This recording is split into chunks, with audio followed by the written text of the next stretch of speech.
When it comes to fly rods, there's a couple of variables I want you to be aware of. The first is the line weight of the rod. Now, fly lines themselves are given a number. We go from 1 weight on up to 14, 15 weight. That number refers to the actual weight of the line in grains. A 1 weight will weigh such and such grains, a 2 weight a little bit more, 3 weight a little bit more, and such. Instead of referring to the weight in grains, we've given that number. It makes it a lot easier.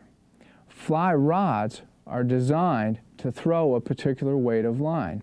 So we also have 1 weight, 2 weight, 3 weight fly rods that are designed to throw a 1 weight, 2 weight, 3 weight line. Let's take a look at what weight of rod is best suited for particular fishing situations. Again, with a 1 weight fly rod being your lightest and a 14 or 15 weight being your heaviest, a 1 weight, 2 weight, and 3 weight might be what you would call ultra light. We might use these for very light duty trout fishing, maybe some light duty pan fishing. Anywhere you're going to be throwing real small flies and generally catching smaller fish. A 4 weight, 5 weight, and 6 weight could be called general all-purpose fly rods. If I was going to do nothing but trout fish, I might want to have a 4 weight. A 5 weight is a really good all-around general rod that I could trout fish with and still maybe do some pan fishing and some light-duty bass fishing. If I was going to fish for western trout, maybe fish more in ponds, do some smallmouth fishing, I might go up to the 6 weight. But again, a 5 weight is really a good all-around weight to get started with. 7 weight, 8 weight, and 9 weight gets us up into the category of steelhead, salmon, and light-duty saltwater fishing. Again, if I was going to do nothing but bass fish, I'd probably buy an 8 weight to start off with. 10, 11, 12 weights and on up, we're talking about big game fish, maybe Alaskan salmon, heavy-duty saltwater fishing, and blue water fishing. Whether you're looking to buy your first fly rod or you're looking to add another rod to your collection, you need to first identify what you're going to be fishing for and where you're going to be fishing.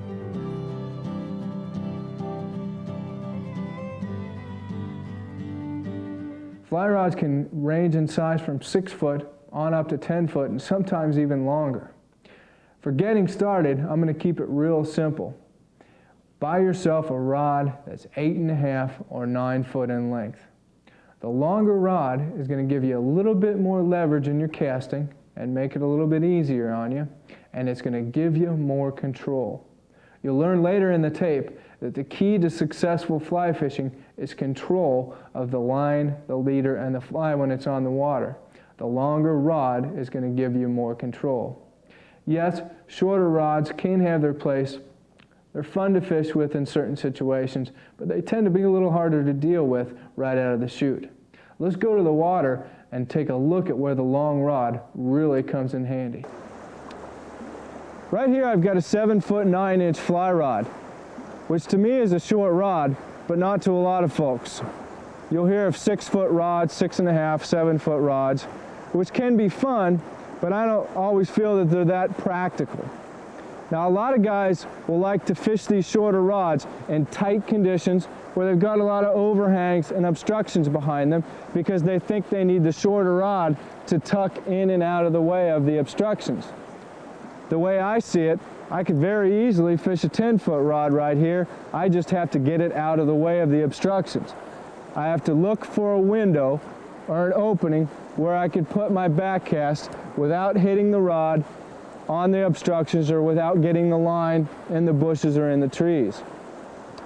The other thing that I don't think a lot of people think about is if I need to make a 20-foot cast out in front of me, I'm going to have roughly 20 foot going back and 20 foot going forward in general.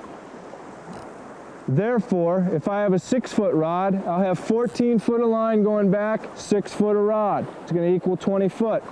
If I have a 9 foot rod, I'm going to have 11 foot of line going back, and the 9 foot rod, it equals 20 foot behind me. A short rod's not necessarily going to keep me out of the trees.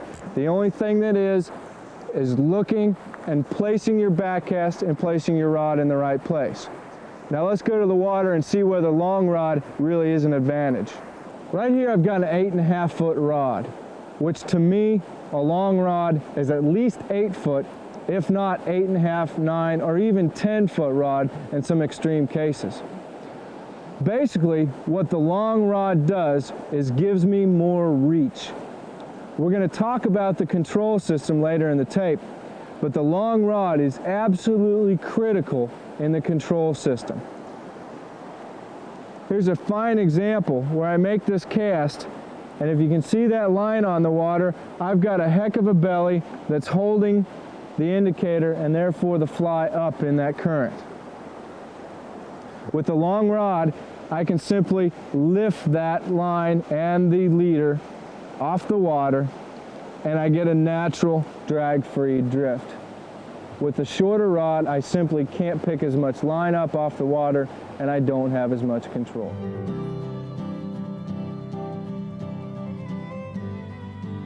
Another variable when it comes to fly rods, along with the line weight and the length of the rod, is the rod action.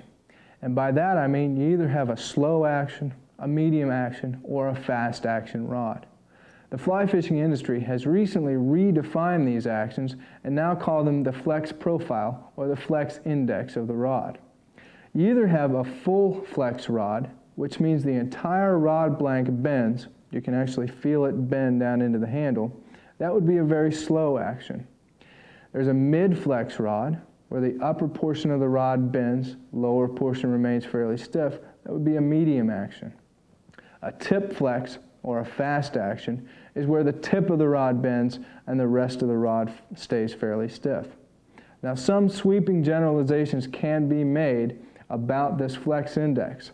A full flex rod, for example, might be best suited for a trout stream, casting a dry fly, where a delicate presentation is needed at an unhurried pace. Whereas on a saltwater flat, when I have to make a split-second cast right on target, the tip flex rod might be better for that situation. Another couple of recommendations when it comes to buying a fly rod. You want to look for a rod that's 100% graphite. There's a lot of composites out there on the market, and they just don't perform as well as graphite. You also want to buy that rod from a reputable manufacturer. And these days, you want to look for a rod that has an unconditional guarantee. That means if you break that rod in a car door or get mad and break it over your knee, that company will fix or replace it at no charge. And last but not least, you must cast a fly rod before you buy it. You wouldn't buy a car without test driving it, and you definitely wouldn't buy it from a catalog. I can't recommend highly enough that you stop in your local tackle shop and try some different rods before you buy them. What rod fits me best may not fit you best. If you like this video, hit subscribe. It helps out a lot. And check out these videos. We think you might like them too.